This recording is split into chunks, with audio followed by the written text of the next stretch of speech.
Om Vishnupad Paramahamsa Pravajakacharystu Tarasata Shri Srimad His Divine Grace A.C. Bhaktivedanta Swami Maharaj Srila Prabhupada Ki Ananta Kori Vaishnav Vrinda Ki ISKCON BBT Founder Acharya His Divine Grace Srila Prabhupada Ki Srimad Bhagavatam Gantaraja Ki Go Premanandi Hari Hari Go Om Namo Bhagavate Vasudevaya.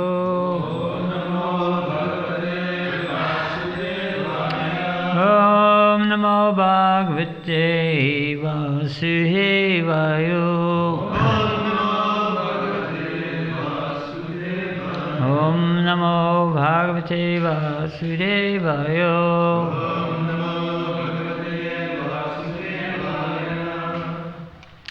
So we're reading from the Srimad Bhagavatam today, the cream of all the Puranas, Canto 2, Chapter 4, Text 2, and the chapter is called The Process of Creation. So Text 2, we're just getting into the beginning of it. So repeat after me. Atma Jaya Sutagara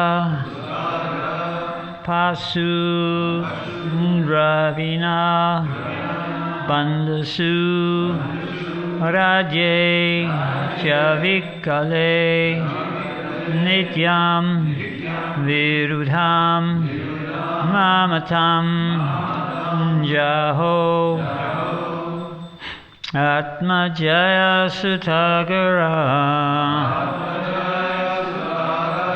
Pasudravina Bandhusu Raja Chavikale Nityam Virudam Amatam Jaho Atma Jaya Sutagara Pasudravina Bandhusu Raja Chavikale Nityam Virudam Amatam Jaho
Atma, body, Jaya, wife, Suta, son, Agara, palace, Pasu, horses and elephants, Naravina, treasury house, Bandhusu, unto friends and relatives, Rajye, in the kingdom, Cha, also, Avikale, without being disturbed, Nityam, constant, Virudam, deep-rooted, Mamatam, affinity, Jahu, gave up, Maharaj Parikshit, as a result of his wholehearted attraction for Lord Krishna, was able to give up all deep-rooted affection for his personal body,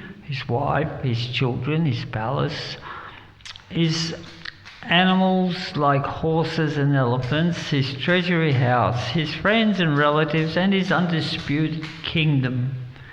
Maharaj means king, so he's the king. He's emperor of the world, actually. Huge. Purport.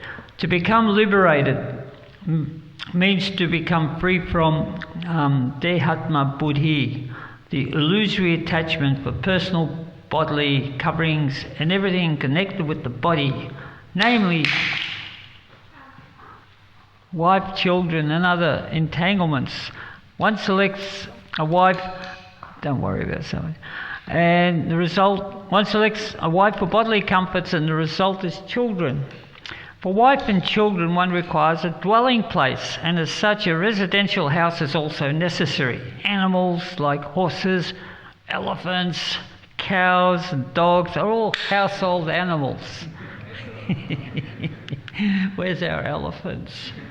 And a household has to keep them as household paraphernalia. In modern civilization, the horses and elephants have been replaced by cars and conveyances with considerable horsepower. To maintain all the household affairs, one has to increase the bank balance and be careful about the treasury house. And in order to display the opulence of material assets, one has to keep very good relations with friends and relatives, as well as become very careful about maintaining the status quo. This is called material civilization of material attachment. Okay? Devotion for Lord Krishna being negation of all material attachments as detailed above. By the grace of Lord Krishna, Maharaj Parikshit was awarded all material amenities and an undisputed kingdom in which to enjoy the undisturbed position of a king. But by the grace of the Lord, he was able to give up all connections with material attachment. This is the position of a pure devotee. Maharaj Parikshit, due to his natural affection for Lord Krishna as a devotee of the Lord, was always executing his royal duties on behalf of the Lord, and as a responsible king of the world, he was always careful to see that influence of Kali would not enter his kingdom. A devotee of the Lord never thinks of his household paraphernalia as his own, but surrenders everything for the service of the Lord. Thereby, living entities under a devotee's care get the opportunity for God consciousness and realization by the management of a devotee master. Attachment for household paraphernalia and for Lord Krishna go poorly together. One attachment is the path of darkness and the other attachment is the path of light.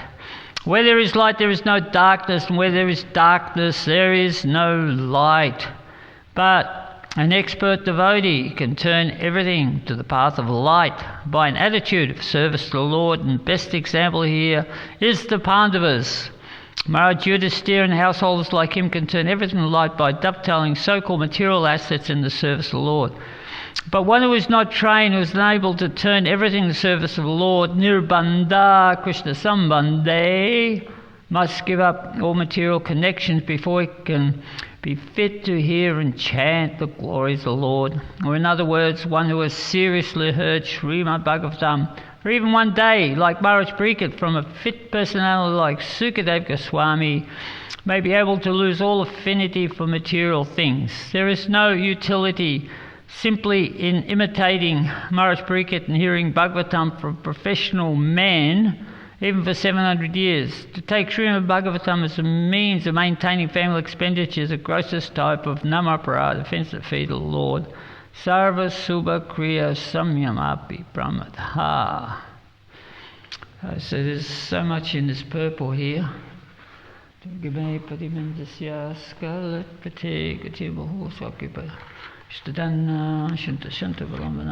So we'll just stick to some of the basics here.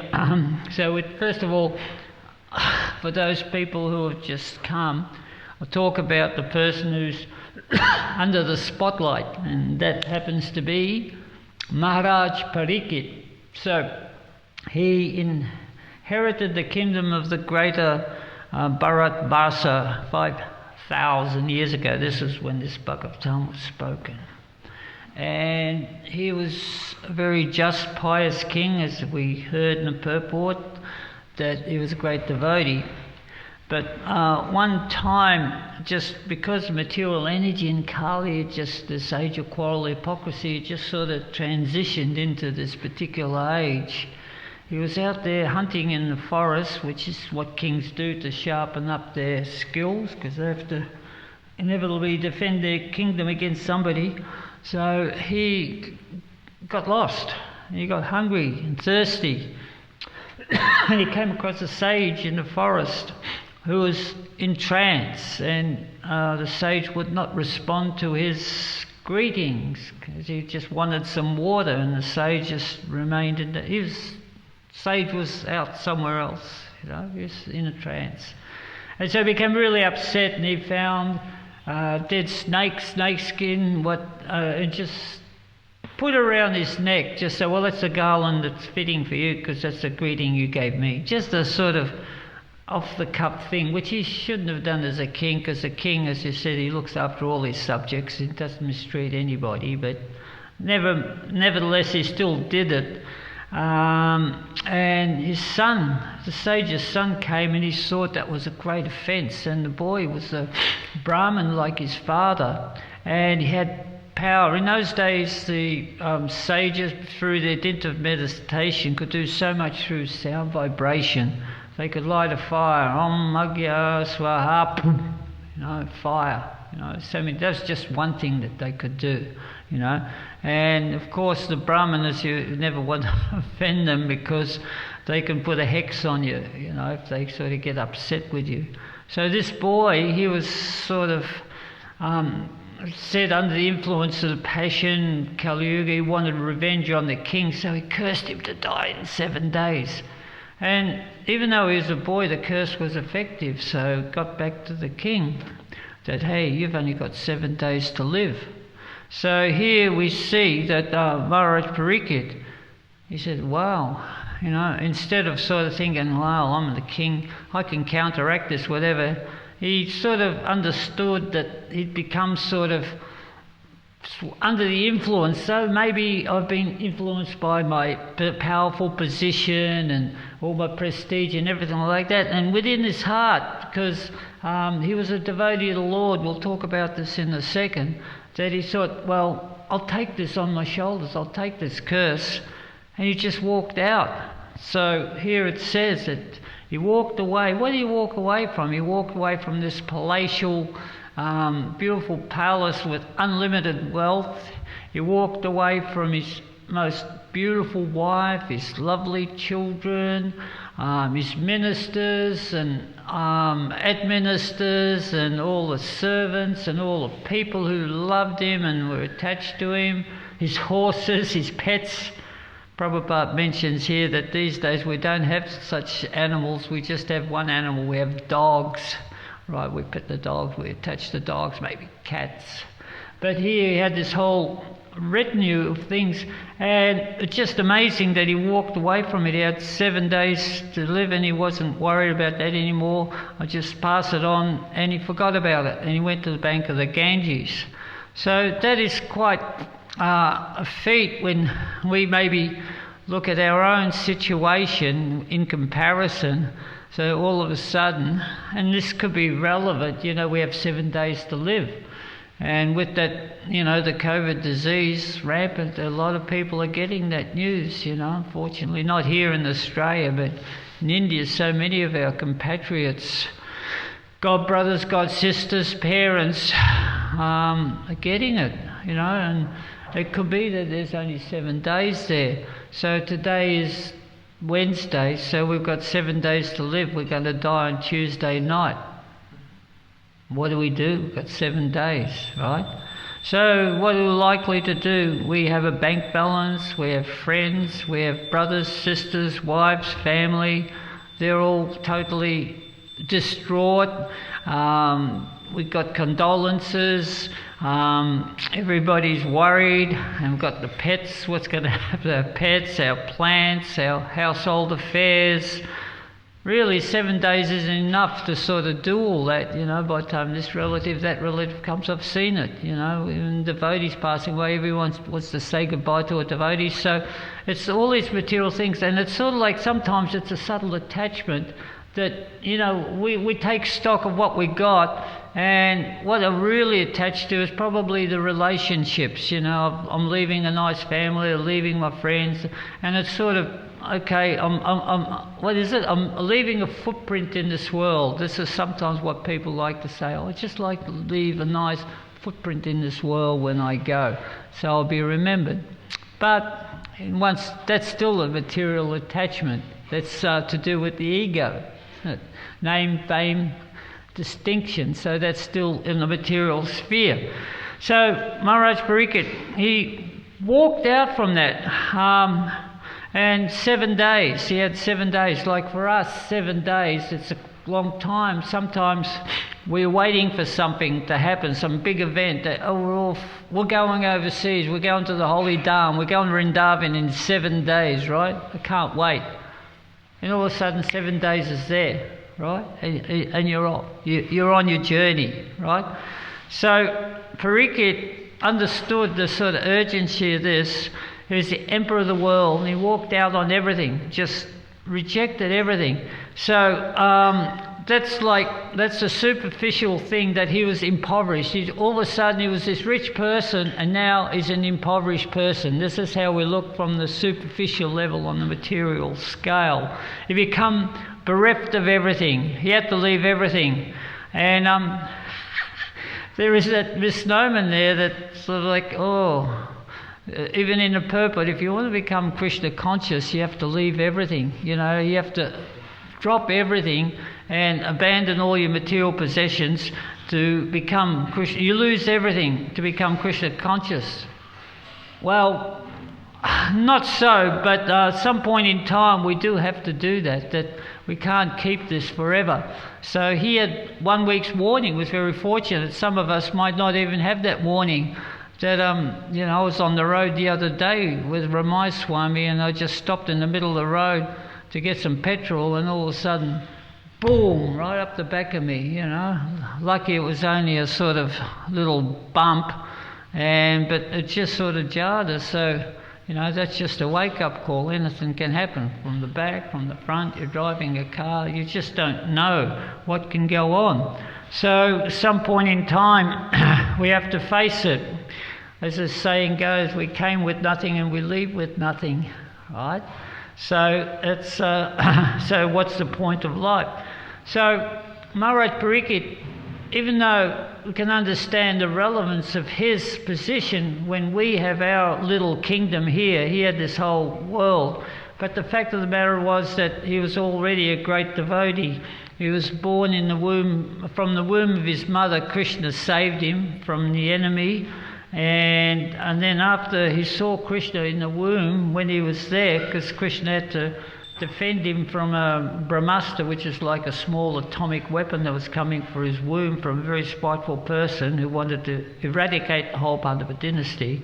He was named the examiner, that everywhere he went he looking for Krishna, because he'd already seen Krishna. So when he came out of the womb, and then he was playing with baby dolls of Krishna, the deities. He had little deities.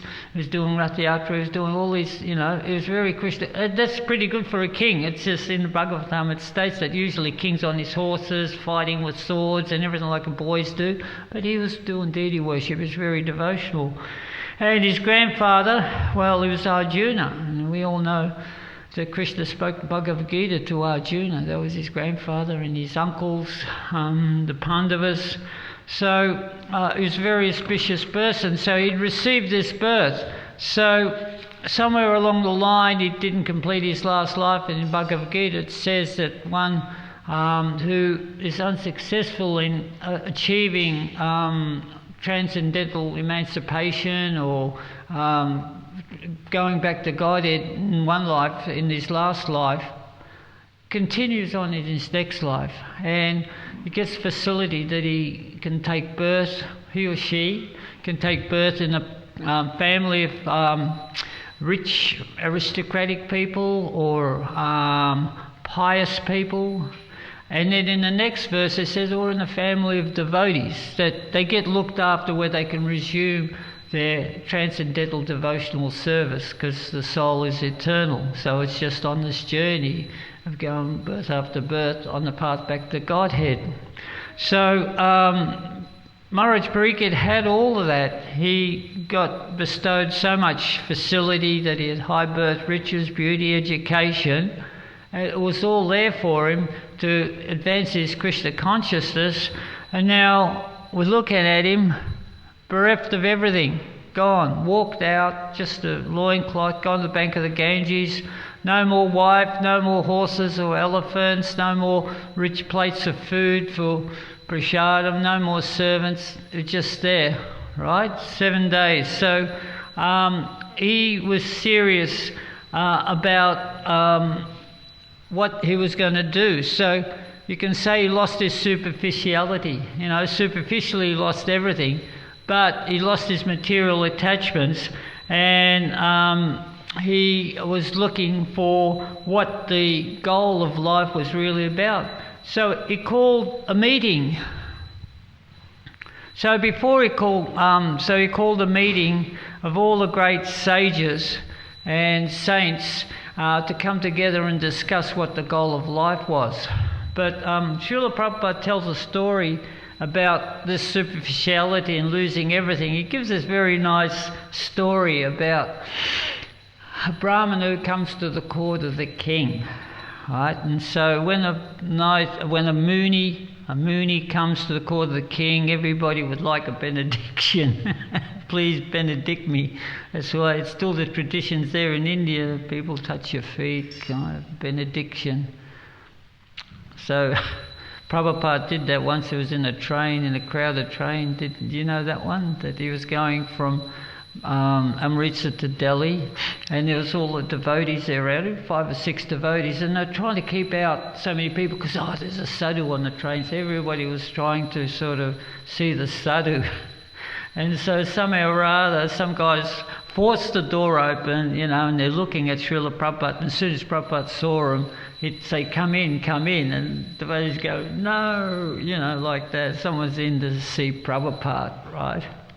And then they come in and they're just paying their obeisances, and of course they ask for a benediction, Prabhupada, please give us a benediction. And he looked at him, he said, I benedict you with pure devotional service, that's all you'll be a pure devotee. And they were in shock because they just wanted something, like they wanted to be pass their exams, they wanted a material benediction, and they ran out of the carriage. They didn't want that. They didn't want pure devotional service. That's not what they were after. They're all laughing. So anyway, this sage, he saw the king's son, Rajaputra, and he said to him, I benedict that you live forever. Right? And then he looked across and he saw a Muni's son, one of the Brahmana's sons there. And he said, I benedict that you die now. Right? And then a hunter was there providing food. In modern terms, we call him a butcher. And he saw him, and he saw another saintly person there, or just a sadhu, was there, and he said to the sadhu, I benedict that you either live or you die, it doesn't matter. And for the hunter, he said, I benedict that you don't live and you don't die. So those are benedictions that he gave. All right? So the king's son, what was the meaning of that? What was the benediction for the king's son? May you live forever, right? Because the king's son was so licentious, so enjoying the opulence of the material world under his father's. So his life was so fraught with sinful activities, meat eating, illicit sex, intoxication, gambling, whatever, that he was destined to have a hellish life. So therefore, to avoid that hellish life, may he live forever, because when he dies, he's going to really get it, and he'll suffer the subsequence of his activities. So the Muni Putra, the son of the Muni, what was his benediction? Die now. Die now. So his life was so austere that the Munis, they have very little to eat. They eat fruits and leaves, and they don't have a comfortable bed to lie on. They may live at some cottage, and then the winter comes, they're cold, summer comes, they have no air conditioning or fans or anything like that, and they're performing these austerities. So this material life, from the materialistic point of view, it's a miserable life, right? So better they die now and go straight to the heavenly. Go straight to Vaikuntha, spiritual world. So that was the benediction. Better you die now. For the hunter, butcher, don't live or don't die, because you're butchering so many animals. Actually, I'll do the saintly person first. The butcher's like the climber, it's like the crunch. So the saintly person, it's like the devotee. He's engaged in devotional service, and it's sort of he's in ecstasy, just serving Krishna, chanting Hare Krishna, performing devotional service. It doesn't really matter. He's doing it now, and that's the same thing he'll be doing in the spiritual world, just on that transcendental platform. So live now, die now, it doesn't really matter. You're still on the transcendental platform. But for the butcher, don't live, don't die, because he's committing so many offences against nature that he's going to get a nasty life, that is accumulating more and more through the killing of animals just for the sake of gratifying people's tongues, and he's getting the karma for it. So if he dies now, he'll suffer, but if he actually keeps living, then he'll even suffer more, because he's still doing his tradition. So the spirit soul, that's just ignorance, because you don't understand the nature of the spirit soul in the body, that everything belongs to Krishna, and we should be looking after all these creatures, just like it said the king look after his animals and his pets and everything. So we also should be looking after the planet in this way, that everybody's a spirit soul, and we see everybody in that way. So of course there's enough food stuff there for human beings without having to kill, and the meat eating is one of these sort of Adamic things that we do in this world, and it's prevalent. It's just amazing, isn't it? Isn't it amazing how much of that is going on in the world today? Hardly you can go to a restaurant, apart from the Govinda's restaurants, where you don't have any form of anything without meat in it. It's practically not there, not available. It's changing slowly, but still that's the nature. So anyway, that was Parikshit Maharaj's blessing, that he was blessed with 7 days to live, and then he could understand the true nature of the soul and go back to Godhead. So he was proving a point that how long can you really enjoy the opulence that you accumulate in this material world? It's only for a short time, so why struggle and make the effort to actually become established? Like Prabhupada said, there's a whole dichotomy, isn't it? Like you have a wife, oh my God, I've got to have some accommodation now for I'm looking at Chintamani, sorry. You've got to have some accommodation, and then the children come along, we have to clothe the children, we need a big car.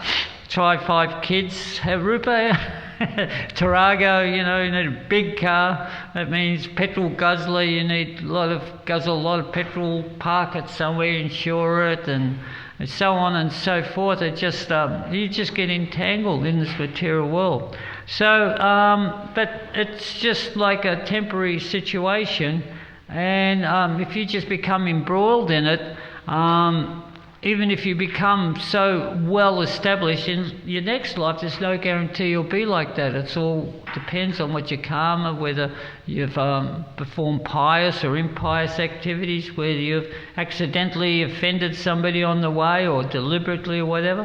It's very complicated. So, so when Parikshit Maharaj got cursed by this boy, he took it as a blessing, an opportunity to go back to Godhead. So it was also a blessing for us, because he walked out and okay, what do I do now? I've got 7 days. What do I do? So he called a meeting of the sages, and this was incredible because work it out through the whole universe, right? It's not only on the earth planet, but everybody. Hey, Maharaj Pariksit is calling a meeting of the sages to see what the ultimate goal is like, what the ultimate goal of life is. And somebody's saying, knowledge is the goal. Study the Vedas, and you know how big the Vedas are? They fill up the 4 walls of this whole temple, right? He goes, I've only got 7 days, how can I do this? Yoga, pranams, you just sort of hold the incoming breath with the outgoing breath, and you just fix your mind. But that's a long process too. So there's all this sort of confusion going on. And then all these demigods started to come. Even Lord Shiva was in Kailash, in the highest planet in Kailash, up there in the high stratosphere. He said, I've got to come down to this. This is a great opportunity to hear the sages discourse about Supreme Personality of Godhead. So Lord Shiva, do you know what Lord Shiva's conveyance is? What does he ride? He doesn't ride an elephant or an airplane. He rides a bull, right? So the bull was a bit slow. So he went to Lord Brahma in Satyaloka and he said, can I borrow your swan? Right? And so he flew down on Lord Brahma's swan to this earth planet. And if you go to Durgapur, you'll see a temple where there's actually Lord Shiva riding on a swan. It's the deity of Lord Shiva riding on a swan, right? So he come down to the meeting, and Narad Muni was there, and Parashara Muni, and all these sort of great sages that were all there. And they're all still debating what's the ultimate goal of life. And actually, that was the beginning of the Srimad Bhagavatam. And of course, you heard it of Sukadeva Goswami, this 16-year-old boy, naked, who just sort of stumbled across the clearing, but he'd heard the Srimad Bhagavatam recited by his father Vyasadeva, and he was pure, and they could tell that he was going to be the one that's going to tell them the truth, right? And so by hearing the Srimad Bhagavatam, he received salvation. So this is the book that we're studying now. And Prabhupada said that even if we hear Srimad Bhagavatam just one day, that is enough to give us salvation. So for the 7 days he absorbed himself in that Srimad Bhagavatam. And so that helps us, of course. The result was that the way to salvation is through the hearing and chanting of the names of the Supreme Personality of Godhead. That's established right there as a fact in the first chapter. And then, of course, it goes through all the other chapters of Bhagavatam, explaining different lives of the great sages and saints and all the different incarnations, the pastimes, all the different incarnations of the Supreme Personality of Godhead that have been here on the earth planet recently. It is just wonderful, hair-raising tales in the Srimad Bhagavatam. It's very ecstatic. So those who are pure in heart just get the ecstasy of hearing the words of the Lord in the pages of Bhagavatam. So that in its own helps us to relieve us of this pangs of wanting to enjoy material enjoyment. It's a fact that if one becomes Krishna conscious, then material enjoyment will not satisfy us. That's not what we're looking for. But then, on the other hand, even if we do take the devotional service, if we want a little bit of material desire, Krishna will fulfill that also and give it to us. There's a sloka of Bhagavad Gita, Akama sarva kamo va okshakamo daradi tivrina bhakti yogana jajate purusham param. So akama is one who doesn't desire any karma, he just wants spiritual life. But the kami, the materialist, his desire is, give me this, give me that, I want more. He's never satisfied, there's no end. Right? So Krishna fulfills that if you worship him. Don't worship the demigods, don't worship Shiva or Durga, worship Krishna. He'll give you that if you want. I've seen devotees come, I want a wife, I want a husband, or I want to get my degree, I want my business, I want to be a lawyer. And they focus on that, they worship Krishna, but they focus on that. Krishna fulfills their desires. Lo and behold, you're projected into some nice company. You're working for a law firm, and all of a sudden you're transferred somewhere to some London, Spain, or whatever, or wherever you go, and then Krishna consciousness sort of fades out of the picture, because Krishna's given you, hey, if you want material life, that's easy, but if you want Krishna, that's a little bit harder, because we surrender to Krishna. That's really good, what we give. Sometimes we give this bit, we give that, we give what we can, but he's looking for what we don't give, because he wants a lot. He wants us, he wants our total commitment. If we become committed to Krishna, then we're on that pure transcendental spiritual platform, right? So the Gyanis, Akama Savakamo Va, Moksha Karma Daradi. So sometimes the Gyanis, they want salvation, right? So through the study of all these shastras which explain so many different aspects of God realization, they come to that fact, I want to become one with God, impersonal Brahman. That's the way to go, right? And that's another material entanglement, that they actually haven't found God. They have to come back again and start looking for him again. Or the yogis, they will do all these mystic, they will do all these cities. We don't do it so much now, we don't have time, we can't develop it, but then they become mystics. They can do so much, manipulate the material world. A little bit of it left, but hardly any of it, because it takes a lot of years to finish. So the karmis, the gyanis, the yogis, they always want something, but the devotee doesn't want anything. He just wants to know Krishna and engage in bhakti yoga, engage in sadhana, and that is devotion. And he's thinking, what am I going to do with these things? Isn't it?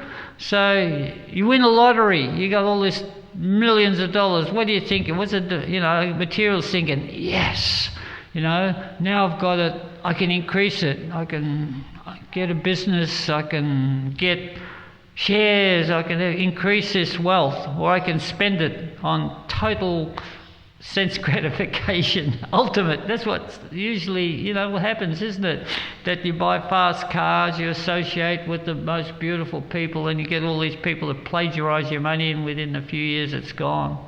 So many stories. So actually have a wealth, what does the devotee want to do with the wealth? Well, you give it to Krishna. Anya Palasata Sunyam. Because that's his position. What else is the wealth do? He's already got Krishna. So why do we need to become entangled? So the impersonalist, they will say, well, material life is entangled, I'll get out of it. Not this, not that. I'll deny materialistic life, this negation. I'll negate everything. But our Krishna conscious position is not negation of material life, because we can utilize whatever we have in Krishna's service and just spiritualize it, and then that puts us on the spiritual platform. So we don't have to have everything taken away from us. We don't have to give away everything, whatever we got. And it can be a lot, it can be a little due to our karma. We just utilize whatever we have in Krishna's service. Srila Prabhupada mentions like the hippies, so they rejected material society, that material society is evil, it's producing all this. But so they negated it, but they were still attached to sense gratification, so they still wanted sense gratification. So they weren't really giving up their attachments, they were just giving up some things. Or if someone's very distressed, Srila Prabhupada talks about suicide, that I don't want this body anymore, it's so distressful, I will get rid of this body. But that's sheer ignorance also, because you still don't become free from your material desires. You have your subtle material desires, and then you have your consequence of taking your own life to deal with, that you might not even get another body, you might get the body of a ghost. So the devotees, they negate material life so they can attain an eternal spiritual body. So therefore negation is meaning we finish up with our material desires. So if we don't finish up with our material desires, we still desire this or we desire that, Krishna can fulfill it, and hey, we have to come back again and do this all over again. This is why we take lesson from Maharaj Parikshit, that he was so, severe in his renunciation. Everything gone. Don't worry, I'm not worried about, you can imagine the ministers chasing him. Oh, what about this and what about that? We haven't finished this yet. So many things, so many entanglements, but he rejected everything. And so he had that quality becoming desireless. So that situation is simply a situation where we put ourselves into a favourable situation for serving Krishna. So Krishna favours the devotee. Krishna favours the devotees. It's like we have the example of Dhruva Maharaj. He's further down in this Bhagavatam that he was his stepmother, he was son of a king, and his stepmother insulted him and said that you're not my son, therefore you can't sit on the lap of the king. And he became so offended that he walked out on his kingdom at the ripe age of 5 years old, and he started to meditate in the forest. And what was his meditation? Okay, I want a kingdom much bigger than my father's, right? That's what I want. I'll show him. And so Narada Muni said, what are you trying to do? You're a little boy, go back to your home. And he was so determined. He said, no, I'm meditating on this fact that I want to become richer than my father. He said, okay, we'll chant this mantra, Om Namo Bhagavate Vasudevaya. So he chanted this mantra, and he followed this process where he became so austere that he stopped eating. He was just eating leaves, and then he'd eat leaves once every 3 days, once every 7 days, and then he'd sip water, and then he even stopped sipping water. And this little boy was meditating like this, and meditation was so powerful that he was starting to burn up the universe, that fire was starting to come out of him. It was so severe that actually Lord Vishnu came in front of him. He said, wow, your austerities are amazing. What is it that you really want? And then he saw Lord Vishnu, and he realised the Supreme Personality of God is before me. And the beauty of the Supreme Personality of Godhead, his eyes filled with tears. He couldn't even see the form of the Lord. It was so beautiful. And he realised, oh, I'm so sorry. I was just wanting something material, like something more than the kingdom of my father, But having seen you, it's just, I was looking for a piece of broken glass. That was what I was wanting, pieces of broken glass, really. It's nothing. And so Lord Vishnu was very impressed with him. He said, that is all right, you'll never forget me. I'm going to disappear, but you always meditate on me, and I will give you what you wanted. He gave him Dhruvaloka, a planet much more powerful than his father's, and he gave him his father's kingdom also, because his father died and he became the king. So he gave him everything, and he gave him himself. So that's because of Dhruva Maharaj's feelings that, hey, this material world is just like a piece of broken glass. Because he was like that, Krishna gave him everything. So the devotees have everything. Krishna is there. And so the highest opulence is, we're looking for opulence. If we look for opulence, the highest opulence is the gift of Krishna consciousness. And this was the case of Maharaj Parikshit, that he superficially renounced his material wealth, but factually he achieved the highest wealth, which is a love of Godhead Krishna. Thank you for listening to this class. So do we have any questions or comments?